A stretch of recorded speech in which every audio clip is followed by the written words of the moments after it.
day and welcome to Trendz Travel. I'm your host for today, Uslundiwe Wagamtalane. We hope that 2018 is still treating you very well. We kick off the show with a wine tasting in a very beautiful place. I might be biased because Richards Bay is my hometown, but I think it's the perfect spot to unwind, soak up some sea and some sun. Coming up on Trendz Travel this week, we look at what went down in Richards Bay.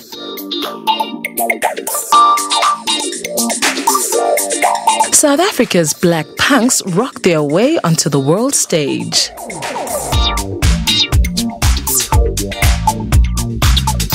Nigeria's artist on a mission to teach the world about Afro-mysterics.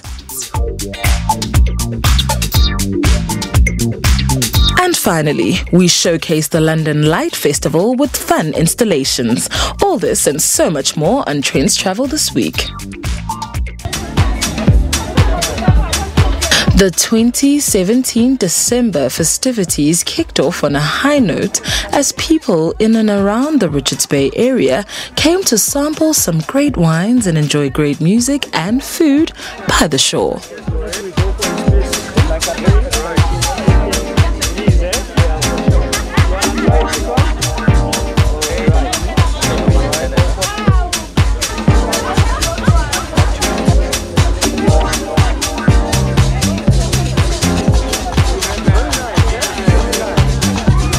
There were fantastic summery tastes from different South African wine houses, from sparkly bubblies to distinguished brands. All of this was well accompanied by great weather, awesome company, and even better cuisine.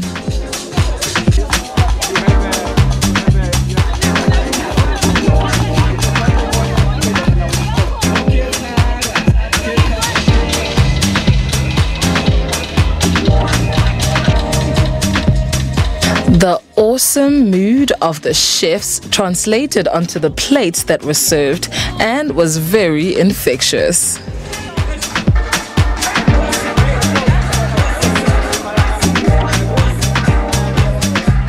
Hi trendy travelers, we are in the Umhlathuze municipality in the beautiful town of Richards Bay, my hometown. We're here to speak to beautiful people, drink some great wine and generally have an all-round awesome experience.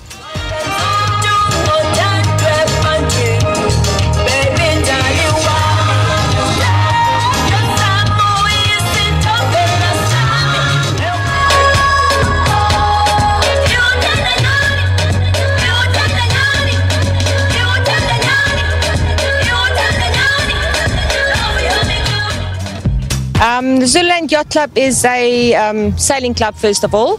So our love for sailing is what we try to promote here. We are a non-profit organization, so we rely on our memberships and people supporting our bar and restaurants. So members can sign in guests. We also do offer our property, or not our property, our venue for private functions, weddings, birthdays, etc. It's all to raise funds. I'm extremely excited about it. It's about time that we all get together. When she approached me and she told me what it was about, I had to make a plan to host this event. So I'm positive. I think today has been only positive. The vibe has been great. The atmosphere has been absolutely amazing. It's been nice to see everybody getting involved and talking. It's been beautiful. I hope that we can actually have more.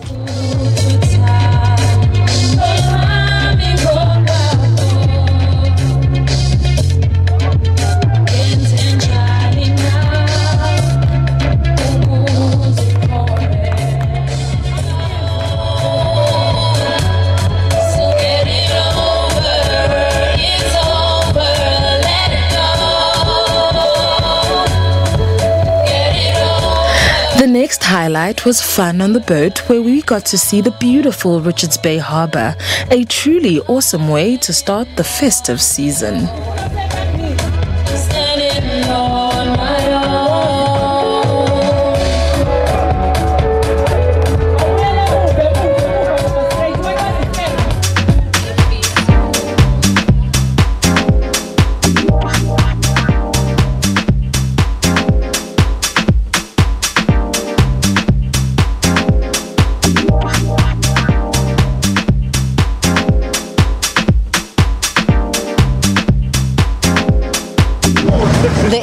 aim is to showcase Umhlatsuze. We've got a very beautiful area. People have a perception that Cape Town, Durban is more beautiful. I want the whole world to see that we are also the site. We have beautiful tourism sites. So the aim for this event to be the site to showcase what we have at Umhlatsuze. Hence, you're seeing us with the boat cruise this time. We added the element of the boat cruise just for people to enjoy our beautiful area. It is growing because we have people from Tuba, we have people from Durban. Also, I was so happy to see people from Joburg. So for me, it is a dream come true. I'm hoping that next year it will be even bigger than this one and it will even be more beautiful than this one. As we continued on the leisurely cruise, the masterful chef served up some more tantalizing eats and some more great wine.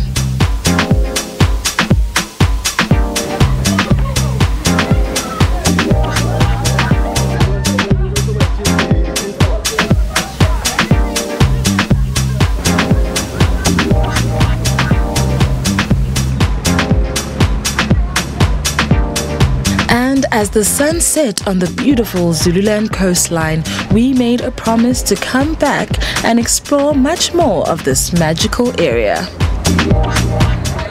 We hope you're still enjoying the show, but for now we have to take a very short break. We'll be back shortly.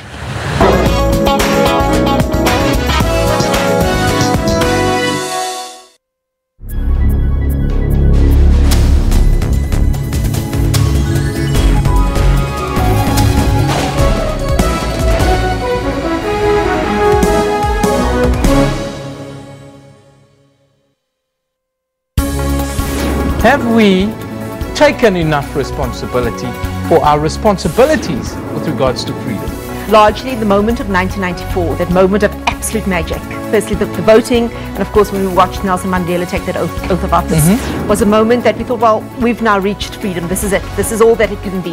Off with the big story of the day where Eugenie Bouchard beat Maria Sharapova for the first time. Bouchard upped the ante and closed off the 3-hour epic grudge match with a rousing performance to win the most highly anticipated match so far in this year's clay season.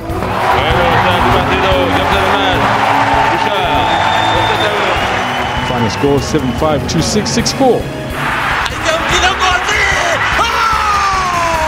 Title chasers Cape Town City FC travelled to Pretoria intent on grabbing 3 points from a resurgent SuperSport United. Get all the dominating stories locally and globally on Newsroom every Monday to Friday from 9 a.m.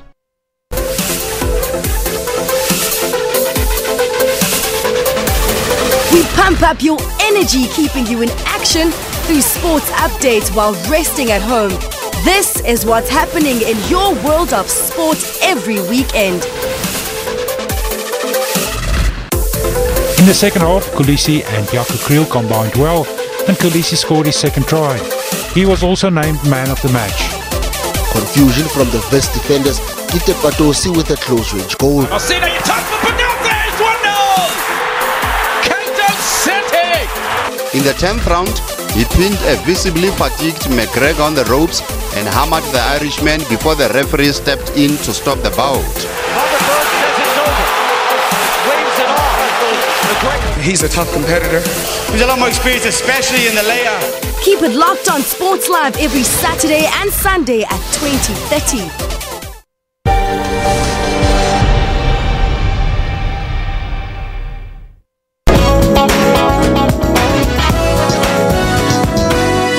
Welcome back. The music and fashion of any place define its people and the atmosphere for those who are visiting. In our next segment, we go to Soweto for some punk rock. Then we explore some African fashion. Punk rock has found a home in South Africa. In Soweto, a township steeped in rich musical history and pop culture, the genre is fast growing in influence and popularity. Local bands TCIYF draws a crowd every time they rehearse or perform. Fans were at first curious and then hooked. The sound that originated in the UK, America and Australia in the mid-70s was meant to be anti-establishment to upset the status quo and mainstream culture. TCIYF are promoting the sound and spirit of punk rock to South Africa's youth.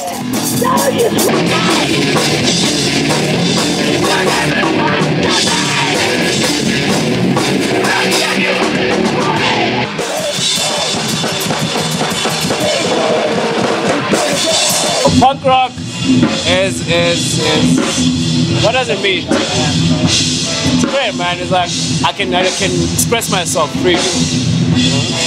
I can be who I want. I can be myself. I think it's really influential throughout like popular culture and stuff. You know, where else no any other music does what punk rock does. There seems to be a lot of interest and partaking, like the local skaters, even the little kids who are taking part in the skating. Yeah, that means a lot to the community. Band members discovered their love for punk music while part of a group of skaters called Skate Society in Soweto about 7 years ago. In Soweto, a flashpoint for the anti-apartheid struggle, when music was widely used to bring attention to the cause, punk rock could be considered just another form of self-expression. But it is one that is relatively new and has resonated with the youth, mostly born frees, a generation born after apartheid ended in 1994 and has lived only under democracy, but still feel let down by the system.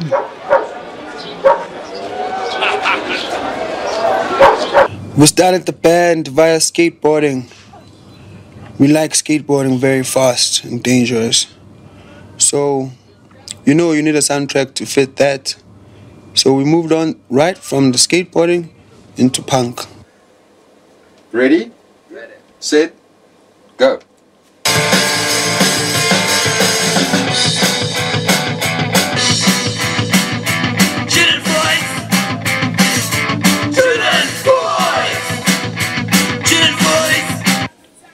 Punk rock has offered people an opportunity to be different. There's this new vibe that South Africa is kicking into, you know? Like people want to exploit different things now and look cooler than maybe the previous decade, I don't know. So I think that has a good impact on how when we throw shows, you get a variety of people, random people coming to shows now. People listen to house, hip-hop, you know?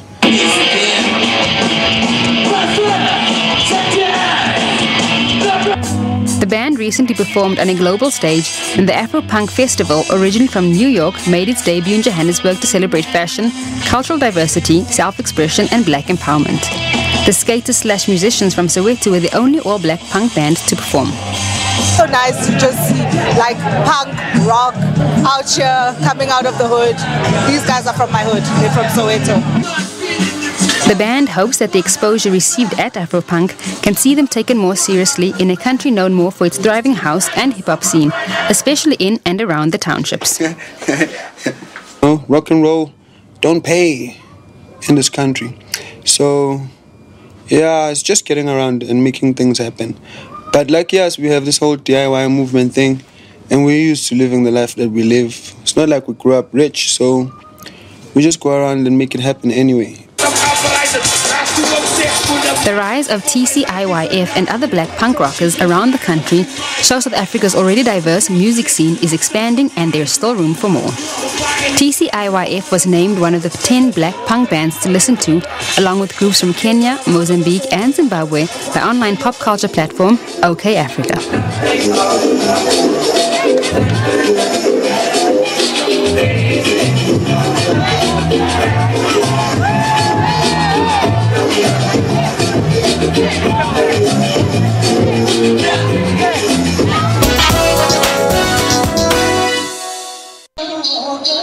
Members of various tribes from across India's northern eastern Arunachal Pradesh state thronged an ongoing music festival in Itanagar city on Saturday to showcase their cultures.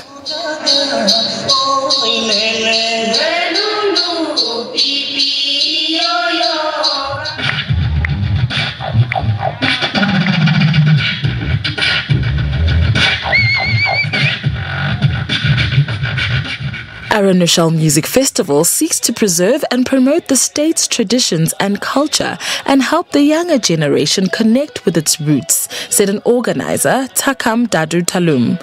Several regional celebrities and music bands have been roped in by the organizers to pull the youngsters into the festival. Folklore cocktails को हम लोग आगे बढ़ाने के लिए हम लोग मेरा यंग जनरेशन को कैचअप करने के लिए यंग जनरेशन को अपना ट्रेडिशनल आइडेंटिटी को जानने के लिए यही हम काम कर रहे हैं।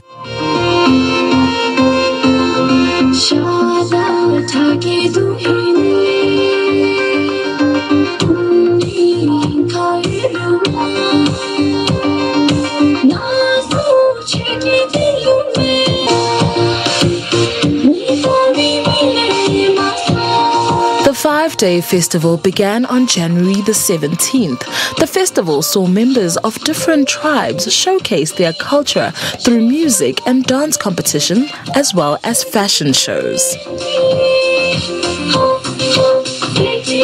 Arunachal Pradesh is home to around 26 tribes.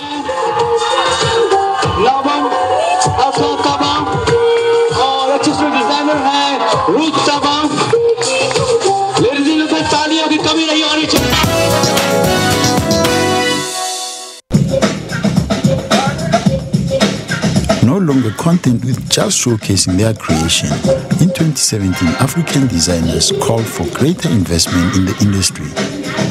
Africa's fashion sector has caught the attention of international designers and inspired catwalks in fashion capitals like Paris, Milan, and New York in recent years. But that appreciation abroad and the creativity shown by designers from the continent is not enough to get the industry to a place where it can contribute towards economic growth and sustainability.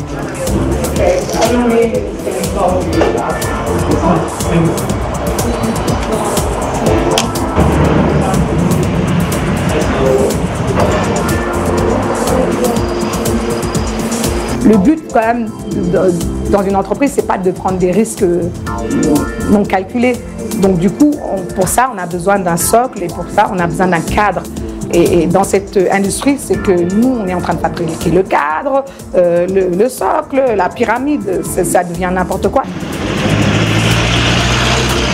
A recent report by the Africa Development Bank says the potential is huge but remains mostly untapped. Targeting SMEs is the way to go, because SMEs are the ones that they are occupying and they are the main actors of the value chain of the textile and apparel. Why? Because it is a growing industry that is picking up but needs additional investments to develop local private sector, which is they are the SMEs, and SMEs are fundamental agents of job creation. In Nigeria, the Lagos and Design Week showed why the country has increasingly become a renowned fashion destination in the region and beyond. Now in its 7th year, the show has become a closely watched affair, bringing together rising and established players in the fashion industry. Designers revealed a range of striking looks in bold prints and colors that came in a variety of fabrics and textures.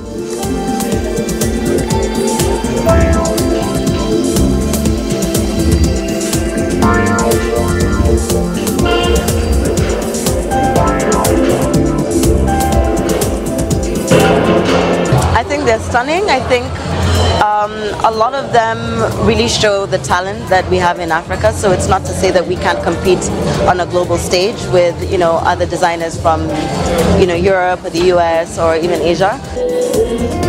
The South African Menswear Week was held by organizers as Africa's only standalone platform dedicated to the development and promotion of men's fashion on the continent.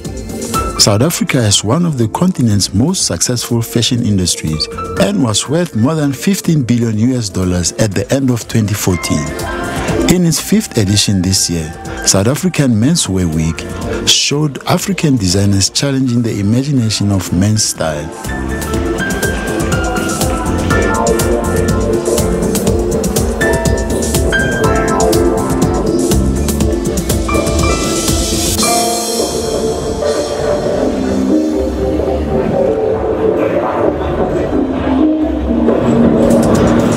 There are hundreds of fashion weeks on the continent. The problem is they are mostly driven by entertainment or other effects. What we've done to separate ourselves from everybody else is we focus on the clothes. We have only the best designers that get curated. There's a whole process to curate, to get the best clothing onto our runway. And that is why everyone comes here to look at this point where the clothing is, because they want to see what are the new trends, what's happening in African fashion. The tests are done and over, and all the results are in. Now I have to wait. In Zimbabwe, artist Rutendo Karikoga used fashion and film to channel the pain of battling cancer. Karikoga found out she had stage 1 breast cancer just as she was launching a career in design in 2016. She launched her exhibition of bags, paintings and short films titled The Art of Chemotherapy. There were 23 bags in the exhibition, each inspired by a story about a person living with cancer or another health issue. What made me cope during that time was painting, because I'm into abstract art. And that's how I could express how I was feeling at the time. Because certain emotions, the feelings you can't articulate, the fear, the anxiety, are you going to beat this? What's going to happen? And I found peace and comfort in painting. It's named after my uncle. Less than 20% of Zimbabwe's people are in formal employment, according to the Independent Economist. So I'll take a bag with me after my enough. Unfortunately, if you've just joined us, you've missed out on some great wine, some great fashion and great music. But don't despair, because after the break, we have so much more excitement.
In our previous segment, we explored music and fashion. In this segment, we continue this theme of art defining a people with some art exhibitions from all around the world. Lalu Senbanjo is a Nigerian visual artist, musician and attorney whose work has been featured by Nike and on Beyonce's Lemonade visual album video. He says his paintings have a spiritual connection to stories and his subject. For this woman, he draws a crown and lots of triangles to signify the 3 children in her kingdom. Senbanjo grew up in Nigeria's western city of Ilorin, Kwara State. His grandmother was very instrumental in shaping his love for art, as she constantly told him stories of Yoruba mythology and culture even when he could barely understand what was being said. To please his father, he studied law and worked for 5 years before deciding in 2013 to leave Nigeria and pursue his love for the arts. Senbanjo weaves his Yoruba roots and ancient Nigerian symbols into complex patterns. He calls it Afro-Mysterics.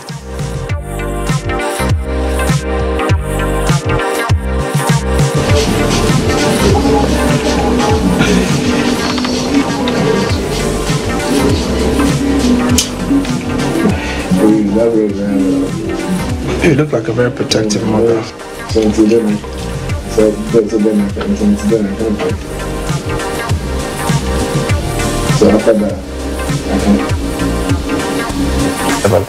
It's called the mystery of the African thought pattern. The thoughts, there's a pattern, there are lines. Complex, but also something detailed that you can tell stories with. So I like to take the line on a walk, you know, take different like concepts and put it in different things. Like I'm telling a story with my lines, with my different patterns. So I want these patterns to mean something. So a lot of times I draw like inspiration from maybe Yoruba mythology, maybe happenings, it might be social justice, it might be a lot of things, but I just draw different inspirations and I put them on whatever surface. I do charcoal on board, I do acrylic and ink on canvas, I do a lot of mixed media also, but then the most recent one is putting my paint on human skin, which I now call the secret art of the Ori, which is totally different. And this also got me a lot of notoriety because people are like, how do you paint on human body? You know, so that just took a life of its own. But it's something I've always done. Like, I'm an artist who tries all sorts of medium. That's why I use the term everything is my canvas. I can paint on anything. 37-year-old Sen Banjo has worked with American sportswear company Nike to create art-inspired sneakers. Last year, he teamed up with luxury brand Bulgari to design an artistic bottle for the Man in Black Essence fragrance. But it was the sacred art of Ori that catapulted Sen Banjo and his Yoruba heritage to fame after it featured on R&B star Beyonce's Lemonade in 2016. The album was streamed 115 million times, totaling 653,000 units according to figures from Nielsen SoundScan in the first week. When Lemonade dropped, it was like, whoa, the whole world, like, see Lemonades, in the patterns, in the art, to talk about Yoruba culture now. Everybody's asking questions. I get to do a TED Talk. I'm going to do another TED Talk again in India. I did one in Canada. I'm going all over the world talking about this art, not just painting. Like, I'm inspiring people to actually follow there. You know, it sounds so cliche, like when I tell people, oh, don't give up. You know, you never just know who might be watching. You know, sometimes I feel like, I used to think that, oh, all these motivational speakers to the hell, like, it's easy to say that, but honestly, like, it's true, because I mean, your success is this close, you know. Sometimes you don't even know how close it is. Sen Banjo also expresses himself through music, drawing inspiration from legends like Fela Kuti, Sade and Bob Marley, and blending Yoruba lyrics with English. He says he plans to take his work to outer space.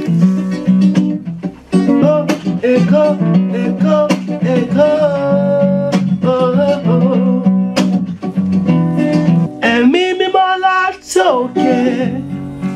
And me, I don't wanna shisha, I don't wanna shisha, I don't wanna shisha.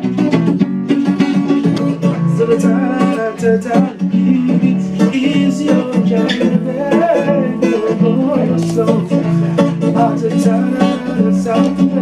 I think a lot of things in life are boring. I just think they look so ordinary. Like, thinking of painting a spaceship right now, and I'm like, yo, I need to talk to NASA. You know, like, I think spaceships are boring. People are like, are you crazy? But I mean, I just think, why not put art on everything? We could put art on airplanes, we can put them on spaceships, we can put them on cars, we can put them on anything. You know, I just believe that life should be more colorful, and I want to leave the earth better than I've made it. So, I mean, I want somebody else to come here and see what I've done and get inspired to do even more. Because I think we all add color to this world, and I think I found my calling, found what I'm supposed to do in life, and I just want to explore it to my last breath. See, I'm an African boy and I'm proud. I'm a Ijebu Odo, Gogo Jale Jale. Duro going, I'm a Mio, the Fale. Don't be say I'm proud, don't be say I want to Hale. Ha, Shango Walode, Oya Lodi Joe. Shango Walode, Oya Lodi Joe. Anybody matter, Fele. Sen Banjo says he's proud to have stayed true to Yoruba, Nigeria and Africa, even as he struggled to make it as an artist in Brooklyn on the international stage.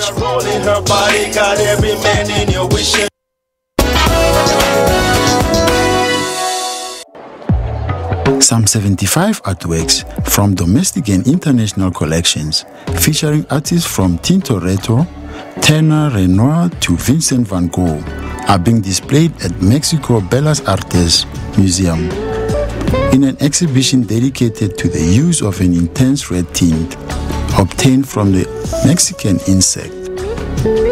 Titled Mexican Red, the cochineal in art, the display centers on the use of raw material obtained from the cochineal insect, a small parasite that feeds on a prickly pear cactus, which was cultivated domestically in pre-Columbian Mexico. Shortly after the conquest of Mexico, pigment obtained from the insect became the second most exported product from the country after silver.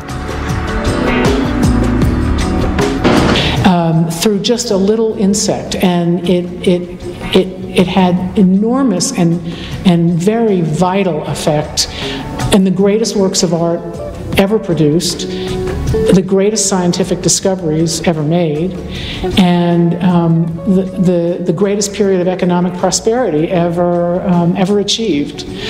Europe was especially captivated by the crimson color and dye, and was used to tint entire rooms from textile and statues of royal palaces in Spain and France. This tiny little insect, genetically engineered in Mexico centuries before it ever reached Europe, to facilitate its production, had an incalculable effect on the world. Featured is Vincent's Bedroom in Arles by Vincent van Gogh, loaned from the Musée d'Orsay in Paris. All artworks were previously analyzed by a team of specialists from around the world to ensure they contained cochineal tints. The female of the cochineal in tints is dried and then crushed to extract the red carmine acid. Additives ranging in acidity levels produce different shades of red. The dye is still used in present day.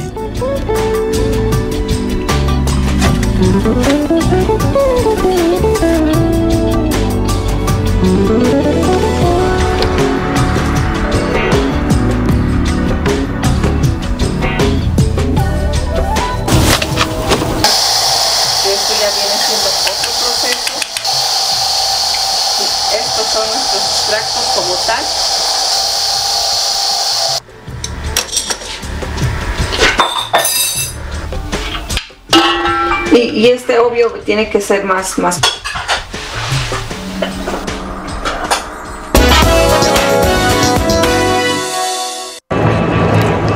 London's dark winter nights will shine a little brighter starting Thursday as a nighttime art exhibition featuring a range of publicly displayed works that use light as a medium got underway.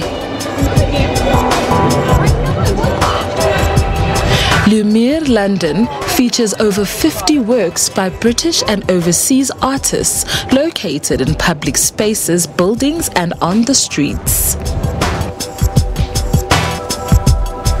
The artists who have created works include Tracy Emin, Ala Manawi, Julian Opie and Miguel Cavalier.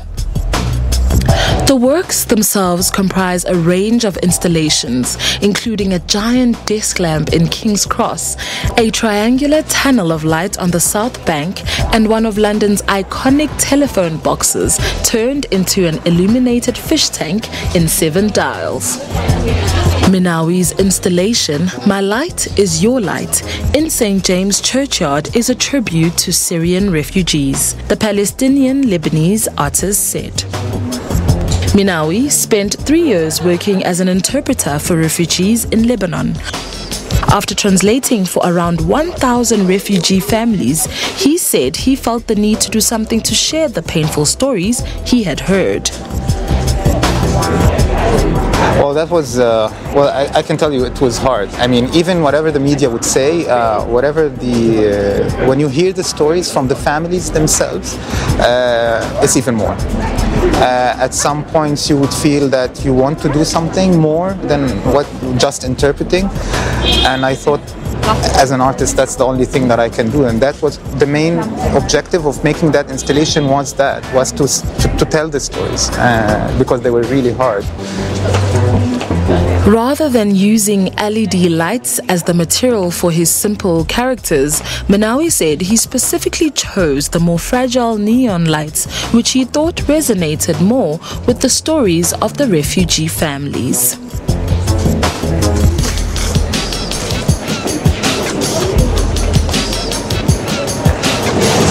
Like now, with this installation, the only thing I really look for is that when someone can stop, just look at it and think for a minute. Maybe relate, maybe feel something, and just move on. That moment of stopping and just thinking for a second, this is all what I want. I don't think art needs to do more than that, and it's enough, I guess. British artist Jo Pocock was similarly inspired by migration for her moving installation, Flamingo Flyway, in London's Chinatown. The artist has also collaborated with the Lantern Company to turn Leicester Square in the heart of the capital into an illuminated, magnified version of the environment.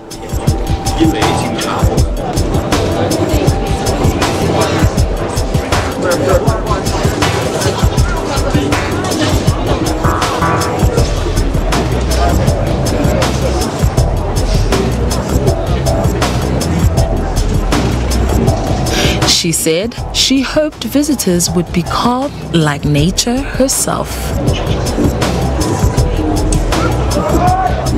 So this installation is called Flamingo Flyway, and it's based on the migratory routes of birds across the world, basically.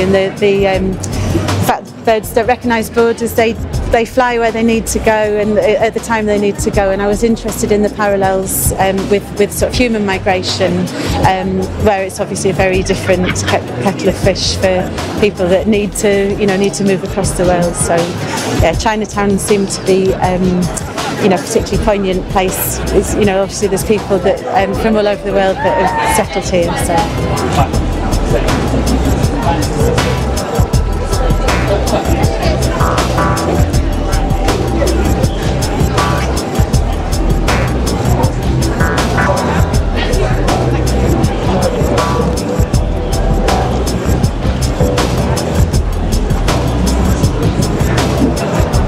I think even the fun has a meaning. I think we're always putting things in places where you start to think about what that might mean, or what a building transformed is saying to you, whether it's celebrating old architecture with something very contemporary, or whether there's a particular message from the artist.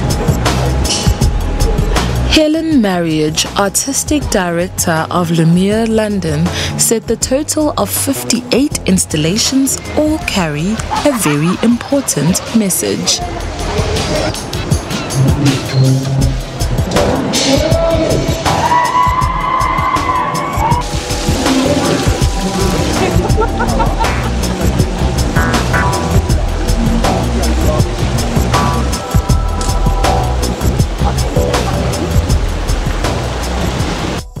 More couch travels for you when we return, so don't go anywhere.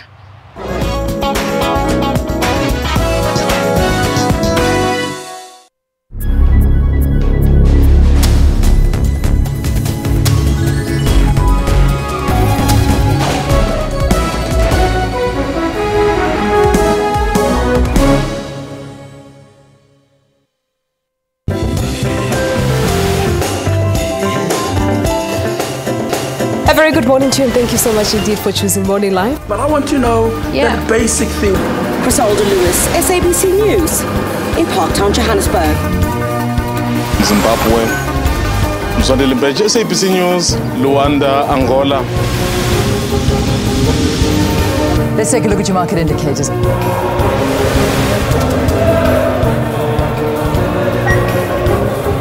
Thanks for staying with Morning Live. Let's bring you your sports news.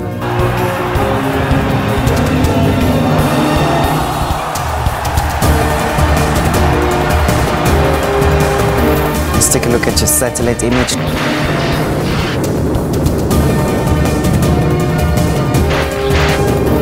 Set the agenda for the day with Morning Live.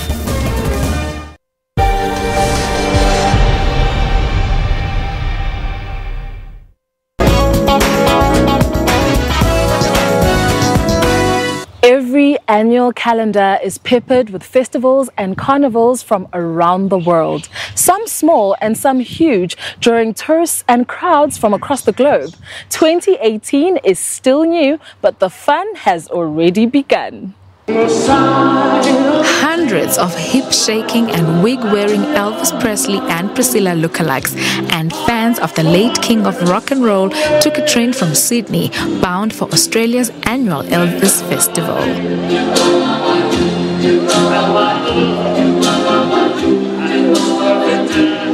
Strains of I Was the One rang out along the platforms of Sydney's Central Railway Terminal as jumpsuited, coiffed and guitar-wearing passengers boarded the Elvis Express, bound for the country town of Pocock, 357 kilometers westward. Every morning I know the second moment remember that wonderful time. All we do is and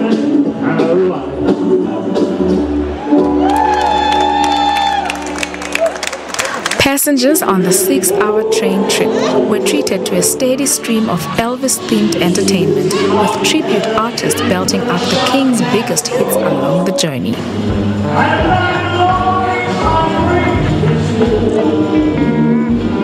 What a better way than jumping on the Elvis Express and getting up there and with everyone that's all Elvis. There's Elvises everywhere. We're famous actually today. Look, the Elvis Express started quietly in the beginning, but it was an initiative of the New South Wales Train Link that wanted to promote the festival, and now we have it booked out every year. Elvis impersonators or tribute artists on the train, making people get into the mood before they even get to parks, and it's a wonderful success. Well, I mean, it's a must for all Elvis fans. You know, it's just one big party, and everyone there loves Elvis. Why would you not come back year after year? The festival, in its 26th year, is expected to attract about 25,000 people to Pocock.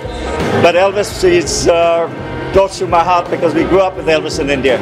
From a very little kid, you know, we always used to gyrate and, you know, try to sing Elvis like, you know, there's a one full of morning, two for a show, three you're ready and go, can't go but on to you, step on my blue suede shoes. Well, that's a little rendition. But Elvis the King, he's spiritual, he's spreading so much of love, even till today, you know, even after he's dead, it's growing and growing. If you want to call it a cult, the biggest cult in the world. The festival doubles the park's population for the duration of the 4-day event. Street markets, look-alike contests, parades, a car show, displays of Presley artifacts and tribute performances were planned.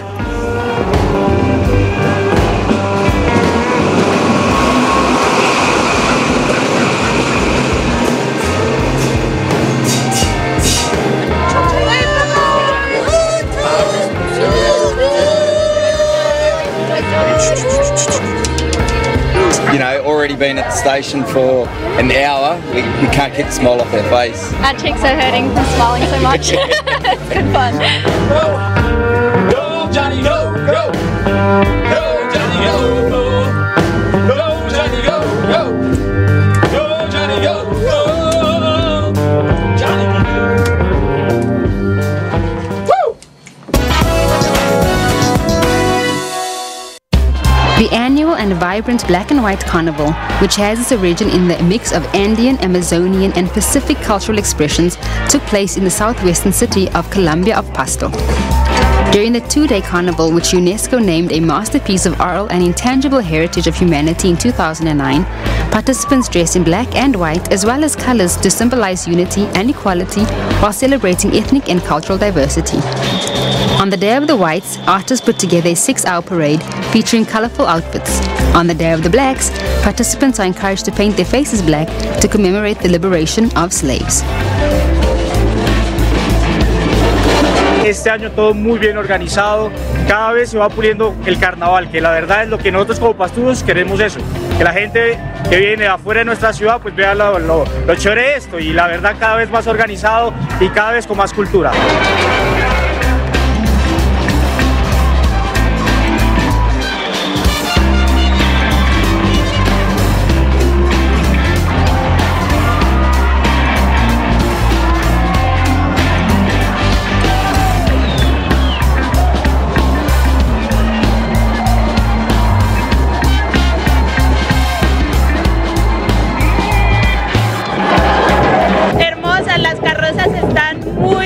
Se nota el talento de los artesanos, son súper detalladas. Yo lo veo apenas este año. estoy impactada, es hermosísimo, está muy lindo.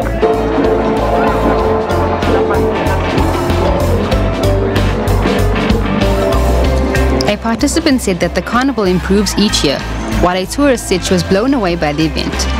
In past years, President Juan Manuel Santos has appeared at the festivals.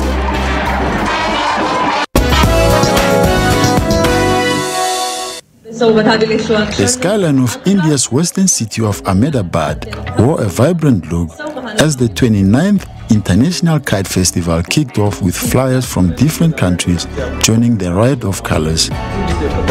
Kite festivals held across the state of Gujarat was officially inaugurated by State Chief Vijay Rupani. Colorful kites of different shapes and sizes dotted the skyline of the city as spectators were seen clicking pictures. People from across the globe have come to participate in the festival.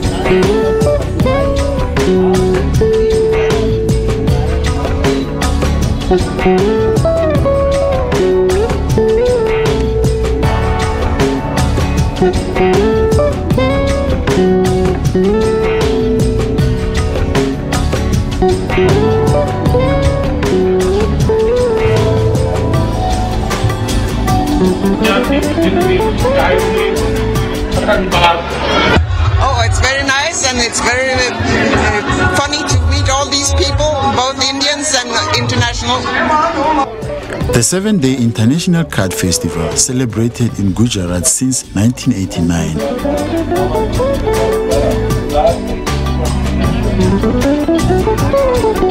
I love the Makar Sankranti festival, the kite flying, going around, meeting all the people around Gujarat. It's wonderful. The festival coincides with Uttarayan, which marks the days of Hindu calendar when winters begin turning to summers. It is the country's largest kite festival, during which the entire city takes to the rooftops.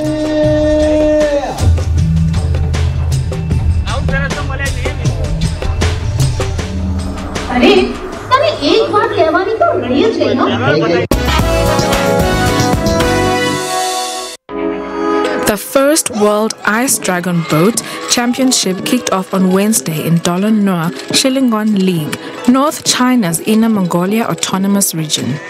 Over 300 participants from 23 countries and regions competed in the 3-day championship that featured 12-man, 5-man, and 4-man ice dragon boat racing over 100 and 200 meters. 不冷啊？不冷，你看我棉裤、棉靴，2件羽绒服，冻不着了，再待3个小时没问题，从来没开过。尤其这个冬天呢，这么冷，零下20-30度，确实想体验体验。 Local temperatures dropped to -25 degrees Celsius, but it didn't dampen the enthusiasm of either participators or spectators.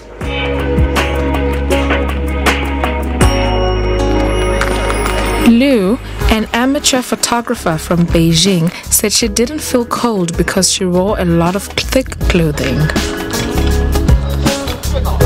Same with traditional dragon boats.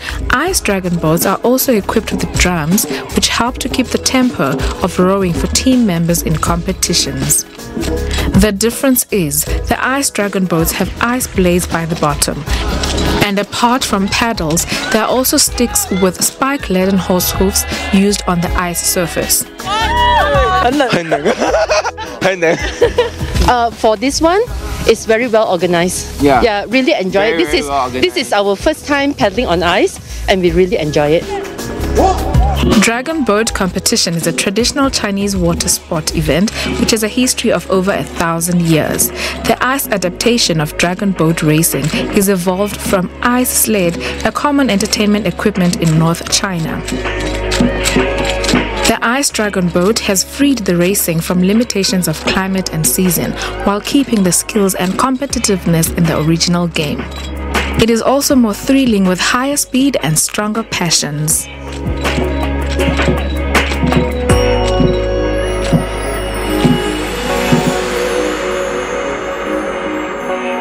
Unfortunately, we've reached the end of this week's episode of Trendz Travel. Join us again next week, same time, same place. From the hardworking Trendz Travel team, we're truly excited to be exploring the world again with you in 2018.